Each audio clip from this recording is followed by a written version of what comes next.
Yeah, I guess I'm live. And how do I get to know I'm live? Hello. It's me, unusual Teejay, Chunu Teejay. I believe I'm live. So if you can see me, even you can hear me, most importantly, just say hello, say hi, say, yeah, Wendy. You have energy for two people, Sha, or like for four. Okay, so hello everyone. So sorry, I'm coming 10 minutes behind time. Sincere apologies. It was the network that got me stuck. I've been trying to log in. Okay, tonight we're going to be having an exciting time learning here. And yep, so here we go. Calm down. Ofonime Basi, I see you. Hello. Um, First and foremost, I want to say good evening, and to you, good afternoon if you're watching. I have to struggle to look at the camera, okay? So if you see me looking at the camera, just know it's because I look too handsome and I'm admiring myself and reading what you're writing. So it's taking me away from the camera, but I'll try as much as possible. Good evening, everybody. I'm so excited to be on this platform. I want to say a big thank you to you, Wendy. You are an amazing person. I love you from my heart. You know, you know I do. And you have, like I will tell you, you've taken a lot of stress off my back. So I'm going to put my weight in your direction to ensure this goal is achieved. So thank you for the work you do. Thank you to your team. And also thank you to all the amazing facilitators, starting from Sue. I loved your session. You know, I was almost sleeping. You put my mind at peace to your session. To Tony, to if I don't call your name, please permit me, or to Dima, to Etima, with all the energy, to well, you all know yourselves, but amazing sessions. I got to watch about 3 or 4 of them. I'm gonna watch more. And when I was just here listening to the sessions, I was wondering, what else do you want me to talk about? Or everyone who came up here has said 1 or 2 fantastic things, and I think it's enough. But you know, parenting, it's never too much to learn. Knowing that we all have, or rather, the question is, who taught us about parenting? Okay, I also want to celebrate you who's watching right now. If there was no you, this broadcast will make no sense. So please celebrate yourself wherever you are. Thank you very much. I'm also excited that people are watching and following. It shows that there is hope for better parenting. People want to learn how to do things, and that's a good thing. So straight to who I am and my session. Woo! I have 6 people. Oh, great. If you're online, please say hello. 7, it's growing. Good. My name is Teejay Jerry Chunu. That's the long name, but people call me Unusual Teejay. And if you want to know why people call me Unusual Teejay, is because I'm 100% awesome. Yes, I live my life as 100%, and I bring that result to you. So many English. I am by day. I love to say by day that I'm a brand strategist, an idea developer. I'm a social entrepreneur also. And by not by night, but by design, I am a teens coach. I'm a US certified family wellness coach. I'm a speaker. I'm a writer, and most importantly, I am your friend. Okay, good. I help parents and institutions raise goal-driven, high-performing teenagers with strong leadership skills through action-based learning. That's basically what I do. Good. So tonight we'll be talking. I don't intend to take so much time. I hope I can do this in 30 minutes because all the videos have been long and I know you're loaded, but I want you to get this. And I want us to have fun tonight because we're going to do 1, 2 things, okay? I'll be talking about parenting the future. Question I will have for you is, what have you become today? What have you done today that 20 years ago you never thought was possible? You can share down, you can write it down at the comment section. What you have done today. Tunde Marcus, I see you. Olachi Iroka, I see you. Kemutu Banma, I see you. Good. So please write down there. What have you done? Or who are you? What have you become now? You know, there was a time this 10 years challenge, you know, was going on online and people were putting the pictures of how they were 10 years and how they are now. And If you had seen both pictures, you say, no, this can never be you, okay? So what did you do, or what are you doing now that 10, 20 years ago, you've never thought was possible? Think about it. Me, I never thought I would be having hair, because 20 years ago, would you believe that I packed my hair, I had ponytail at a time in life? It doesn't sound true, right? Yeah, it's not your fault. It's the fault of my hair that it refused to grow. It changed the direction from here, I started growing hair. So think and please share. Let's know.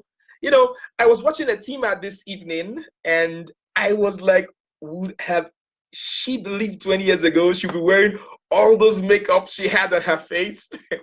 She was spitting out and saying some God things. And I know when she was growing up, probably that I told her to be godly, you don't need to wear makeup and all that. But look at how she's looking today. Okay, so please share below. What's the changes? What has happened differently for you? Some of us, our fashion sense have changed. We wear quite interesting things. Please, I love you guys to comment if you are reading, listening, or watching this. Good. So, well, while you write, I hope I can read some and go back. I will continue. I need to know I'm live, and I need to know you're watching. Okay, because my network is a little bit cranky earlier on. So,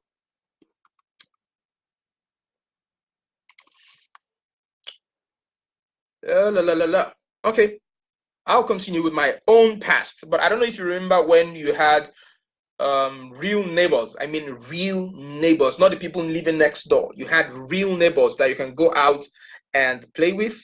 You could, they were not just, oh, the man next door. You knew the names because you could connect with them. I don't know if you remember such time.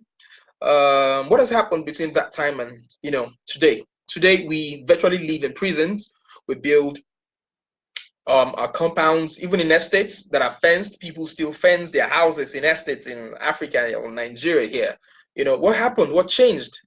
How come people who are in prison seem to live more in freedom than those of us who are free, because we are free to live because of what's happening in the world? How come? Whatever happened to the good old days where we can go out with the friends and have fun? Whatever happened to those days without being afraid of being taken advantage of?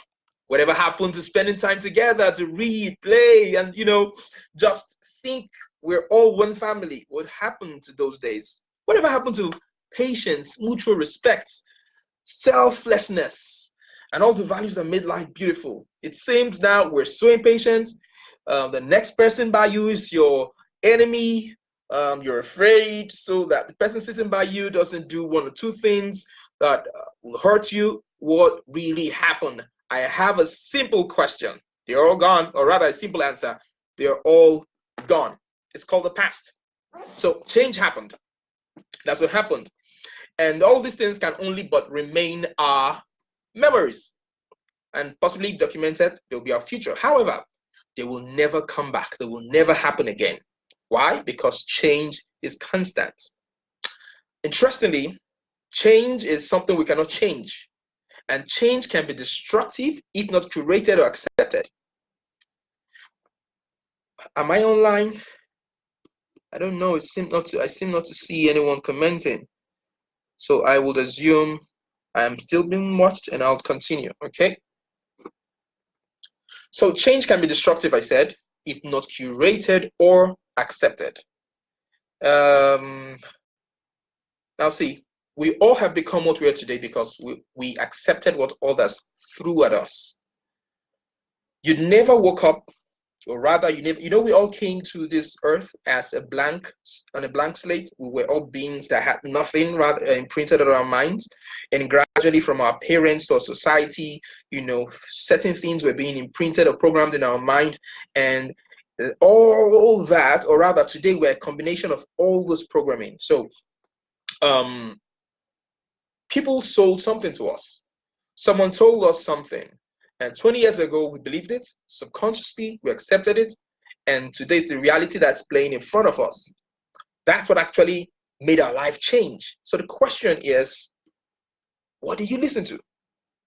We've had all those who were courageous enough, interestingly, those who were courageous enough to believe in a particular thing, what they believe, to project it. And all those things influenced our decisions. And so the world today isn't just a product of the bad events that happen, it's a bad place to stay, but a negligence of the power of the good. In other words, when I think it was Mandela who said, evil thrives when good, good men do nothing. So the power of those who were courageous enough to express themselves, did whatever they did, good or bad, and it influenced our decision and informed who we are. I'm going somewhere with this, okay? So we gradually now easily project what we learned. We project what we have learned over time, whether it's working or it's not working. And now these things we project, note this, I have already said that we come blank. So children come blank. And then we have been programmed to project whatever programming we were open to. Our children who come blank, what they simply do is copy, because the mind is a good photocopier of anything it's exposed to. So these children easily copy these traits. So we copied traits of our fathers. That's why sometimes when we do certain things, they'll say, you talk like your father, or you look like your mother, or you act like your mother, because we were, most times, for those of us who grew in such families, were programmed by that. Now, so the problem is never the child, but it's the environment in which the child was raised. A child now becomes a reflection of our strength and our weaknesses. I'm building with this somewhere. The child becomes a reflection of our strength and our weaknesses. So when we look at our children, and we're also going to think in the future what our children will be, there will be an amplification of our strength and weaknesses. So note this, when all we do is consume and we don't create, we can't control or influence change. When all we do is consume without creating anything, we can't control or influence change. So let's talk about parenting. I love to define words, parenting, and then the future. What is parenting? This has been overflogged. In summary, we all know parenting is not just giving birth, but nurturing, which is also giving birth, helping the child bring forth the best in the child. That's what parenting is. Now, what is the future? The future. What's the future? A simple dictionary definition defines the future as time that is yet to come. So the question is, how can you help a child bring forth something, or bring forth something for a time that is yet to come? A time you most likely will not be available or alive, a time where sometimes your name will just be in history, a time you can control. How can you help a child bring forth his best for such a time? There was a video that went viral at a particular time of a girl who had, I think, the phone implanted somewhere, and her mom almost went hysterical. And a lot of people went here complaining, but ladies and gentlemen, that simply is the future. In the future age, technology and our way and style of life will keep changing faster and faster every day. Something we need to, come in terms with, and it's exciting to think about the future. I wish I had that video here, but let's be in the light of parenting. I will play a video. Where is my screen? Where is my screen? Where is my screen share? There's a video I would love to share. Hold on a bit for me there.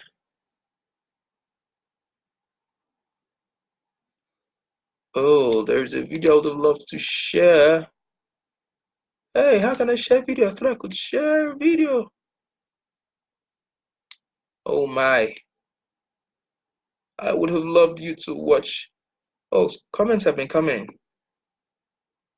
Interesting. Okay, it's good to see this. So, anyway, I'm going to play the video, okay? And I want you to just listen. Maybe I'll share the link so you can go find the video yourself. I thought I could share. Initially, I could share my screen. Someone help me out. What's happening? Okay. I think you may just be able to listen to the conversation between a father and a child.